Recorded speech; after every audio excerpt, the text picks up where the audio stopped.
Welcome back everybody to another week's video here at Fierce Potential. And this week we're going to address a very common question that I've experienced and encountered throughout my years of studying and that I frequently hear people ask online.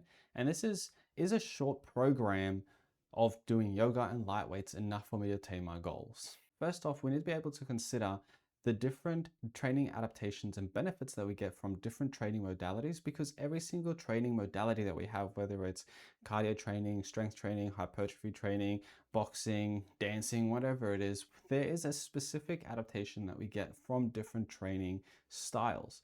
And that we need to be able to not only identify them, but then also make a judgment whether this actually aligns with our goals.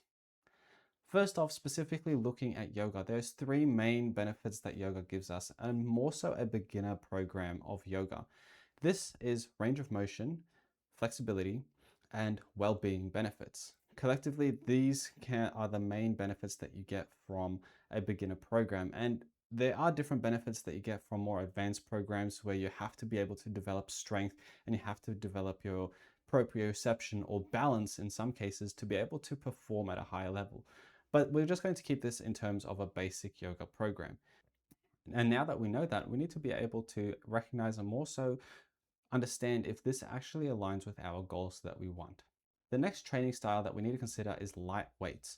Now, light weights within a program has its specific purposes and its utilities, but only in certain circumstances. Specifically, if we're looking at light weights, these are usually utilized for people that are in rehabilitation settings that are now at the stage of developing strength but need to do it in a gradual manner. Or it can be people with specific conditions such as anorexia due to muscle wastage, or it can be people and individuals with reduced functional capacities, such as elderly individuals that do not have that strength and that they need to be able again to start from a specific position. And now that we understand that, the whole point is that we need to evaluate the different goals and utilities of these training programs and see if it actually fits into our goals. But first, we need to be able to understand what exercise actually is. Well, exercise in a very broad and simplistic manner is that it's a way of training, whether it's cardiovascular training, resistance training, weight training, whatever it is, has a specific purpose of producing a stimulus to the body that is above our normal functioning level to be able to allow the body to adapt and to become better and stronger and become more functionally adapted. So for instance, we might have a base level of performance of strength or resistance training or whatever it is, or functional capacities. But what we need to do through exercise, and this is the whole point of exercise, that it needs to be higher than that. And it can't just be a little bit higher, because otherwise it might just be a short-term performance. But if we want to be able to be high enough so that the difference between these level of performance, whether it's exercise here and normal functional capacity, this provides a stimulus for your functional capacity to improve. That's the whole point of adaptation. Now, understanding that allows us to be able to really understand the purpose of exercise. The purpose of exercise has its health benefits and all of these things, but from a very basic perspective, it's to improve our functional capacity and strength and allow us to achieve our goals. So the best advice that I have for this question and bringing everything together is that we understand the purpose and utility of exercise, and that we need to be able to produce a stimulus high enough to be able to get adaptation and results.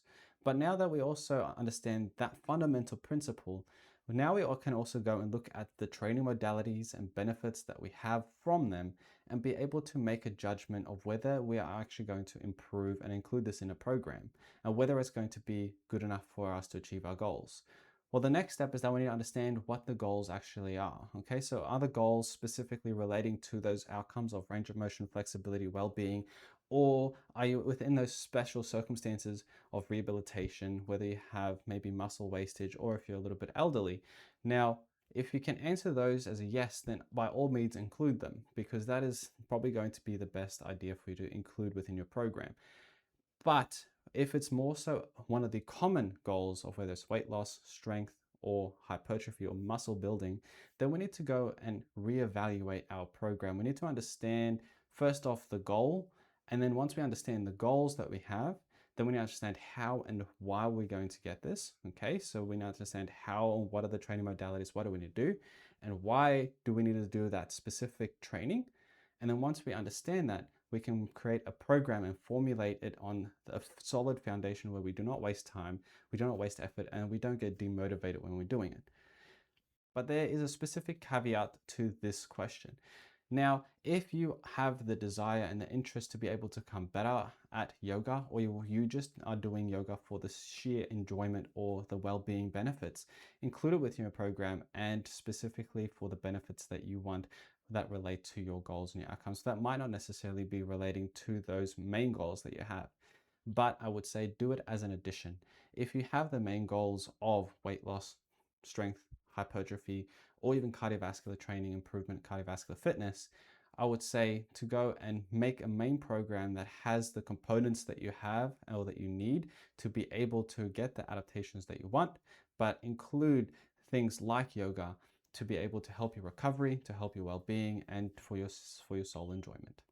So if you guys like this video and it was helpful, like and share it, but also leave a comment down below about your opinion and what you think. And if you have any questions, leave it down below and then we can continue this discussion. Don't forget to unleash your inner strength.